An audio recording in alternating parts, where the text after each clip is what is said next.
Being nice is holding you back from being the real you, bro. Hey, yo, what's poppin'? My name is Mickler, and I'm on a journey as a single dad to discover what it means to be a kingdom man. And one of these lessons that I come across is that being nice is holding me back from being my authentic self.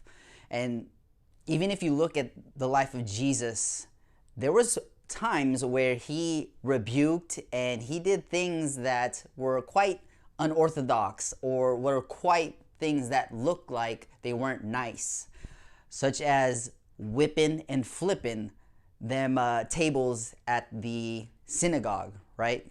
Supposedly there's a verse that talks about how Jesus was making the chord the day before he was going to rebuke and bring the whip, flip the tables at the synagogue. So outwardly, to me, that doesn't look like Jesus was being nice.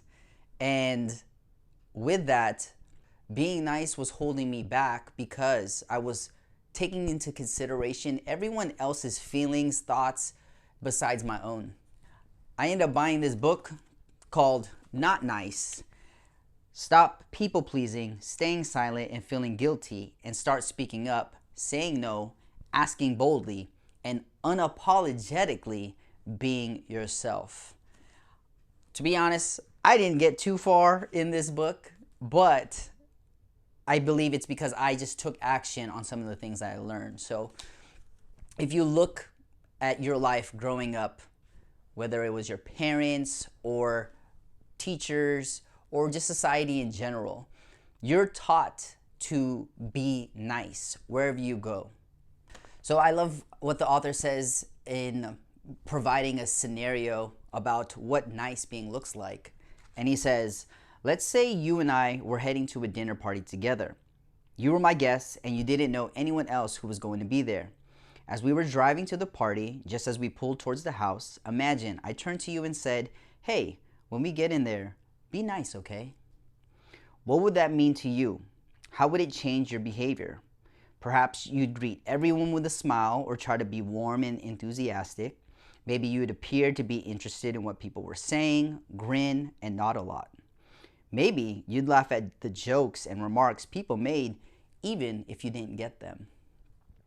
You might also avoid certain things. Perhaps you'd avoid interrupting or speaking up before someone asks you a question. Maybe you'd restrain yourself and not make big gestures, speak up fully, or laugh loudly. If you were heeding my request, you most certainly would not bring up controversial topics, ask probing questions, or challenge others. You'd be, nice. And for me, that's what I was conditioned to do growing up. In order to make people feel good, if they would tell a joke, I would chuckle and laugh, even if I didn't think it was funny. Or if someone said something rude or offhand, I would just nod, not say anything at all, not ask a follow-up question, because I didn't want to overstep my boundaries or make that other person feel uncomfortable. Even if I was already uncomfortable, I would just stay silent. The opposite of nice is being real. It's being direct, honest, and truthful. It's saying what you really think, expressing how you really feel, and sharing what's true for you in that moment. This authenticity allows others to see and know the real you, which allows you to really feel love and connection. The opposite of nice is knowing who you are, what you believe in, and what you value. It's you being powerful and going after what you want because you are no longer held by the fear of what others will think of you. It's you being fierce, determined, and courageous. It's you being your best self. And for me, how this initially started happening was living with my family. I needed to speak up and say how I felt if I felt offended, if I got hurt, if I was starting to find myself grow bitter with how they were acting with their behaviors. Instead of just being silent and being okay or praying to the Lord, God, change their heart, help them change their ways, I needed to just speak up and pull them aside and be like, hey, bro, when you did this, I felt this way. And that caused me to think in a certain way about you, and that was putting me in a bad place. So I wanted to know what was going on in your head, or what were your intentions.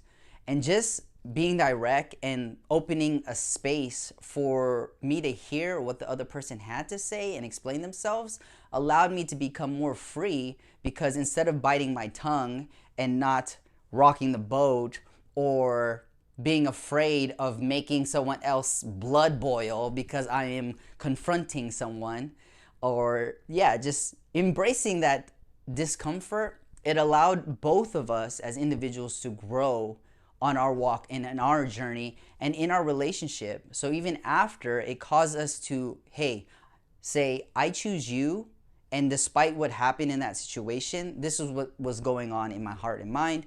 And it actually allowed us to grow closer together, build better connection. And then this translated to me moving out, living with roommates, and me having to call out certain people about certain behaviors too.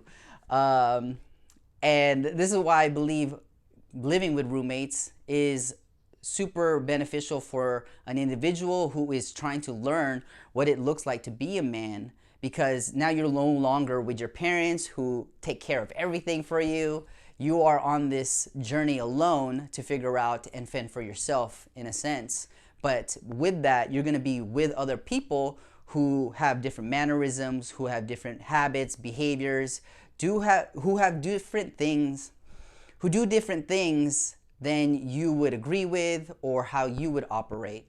And because of that, you can either choose to stay silent and be that carpet that they step on, or they just continue those behaviors. Or if you choose to not be nice, but be your real authentic self, now you can call them out, call them up, and say something about it. Because now you're staying true to who you are, because you're staying true to how you feel and what your thoughts are. Then it started to change gradually, because I wanted to go out and meet girls. I'm a single dad. I feel like I've been addicted to being alone, doing my own thing, being free, not having the pressure to do life with someone else.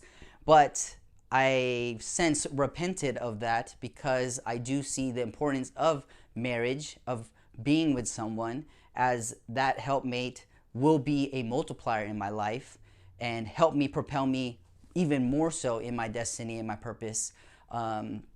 So with that, I started to compliment women and just open conversations with women and tell them, hey, you're beautiful. Or, hey, I really like your tattoo. Or whatever. If I see them, then I would say something. And this allowed me to become my authentic self, because it was something that I was thinking and I was feeling. And at first, when you're approaching these women, yes, it's going to be awkward. Yes, it's going to be hard. But instead of not saying anything and being left with the regret and the shame, you know what I'm talking about, bro. When you see that beautiful girl and you're like, man, like, I need to say something. And then you're just thinking all in your head, like, oh, I'm going to say this, I'm going to do that, but what if she rejects me? You're taking into account and consideration how she's going to react. But what I encourage you to do is do what you feel, do what you think, and execute on that. And don't even trip about what you're going to say. Just follow through with that inkling that you have. Because it's way better to get rejected by someone than to live in regret. So when I started this YouTube channel, I wanted to help other believers with their nutrition and their fitness, but with the help of other people who were calling me up, calling me out, and just kind of viewing my life bird's eye view, God's eye view.